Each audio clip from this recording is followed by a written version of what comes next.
Hey Service 95, my name's Charles and I'm a singer-songwriter from North London. You got to take it easy. Yes, you do. You're here with me at my headline show at the Lower Third, and I can't wait for you to see it. This musical journey has been such a roller coaster because as I've grown, my music taste has also changed. Now I'm sitting in a place where this feels like Charles.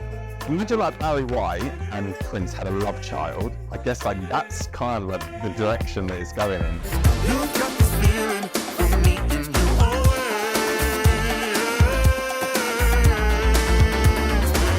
As a kid, I loved to perform. We used to have like this little red carpet where Mum and Dad used to live. I'd always be putting on shows for my aunties and uncles. As I got older, it kind of grew and I did a lot of musical theatre.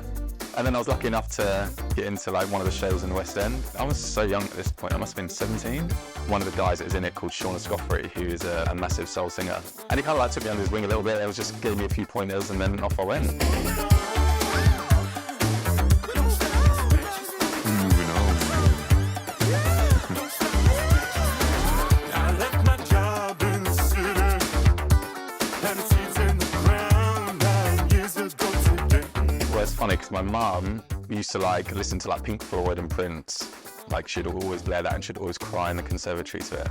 And then my dad would be listening to like the Stevie Wonders, Marvin Gaye. Now, looking at it, it's kind of like a merge of these two worlds. It's a hard one, you know, because I think like if you'd have asked me this a year ago, the answer would have been different. But at this moment right now, my music's like funk, soul, pop. Insane, but I won't fake. Looking at the handbrake, gotta let it all hang out. Hang out, hang out. This is somebody. Insane, but I won't fake. Looking at the handbrake, gotta let it all hang out. Hang out. Oh, that's such a hard question for me.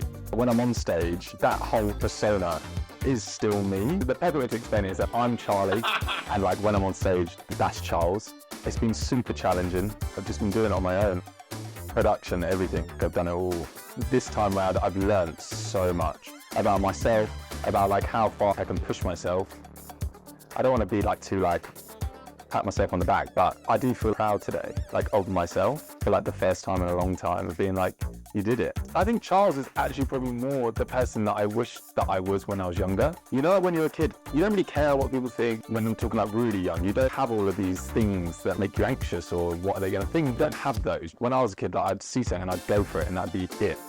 When I'm on stage and when I'm being Charles, that's what I feel like I'm challenging like my little younger self to just do what I want to do. It's a crazy feeling, to be honest. Anyone that like doesn't do performing or like singing or anything, like it's just crazy. The adrenaline rush. I definitely like used to go into like a real daze. Like I'd come off stage and like have no recollection really of what even just happened.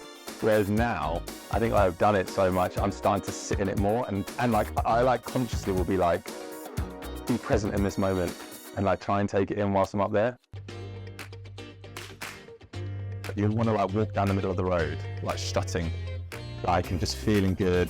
The whole EP that I'm about to release this year called Gorgeous, Sick and Tired, a single will be coming out very soon. It's got licks of like 80s all over it.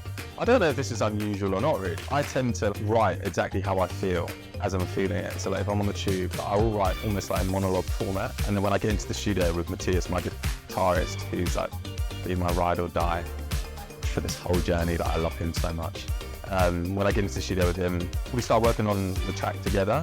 I then will go and look at these monologues, start to like rearrange them to see how I can fit it into song format. I can't write in song.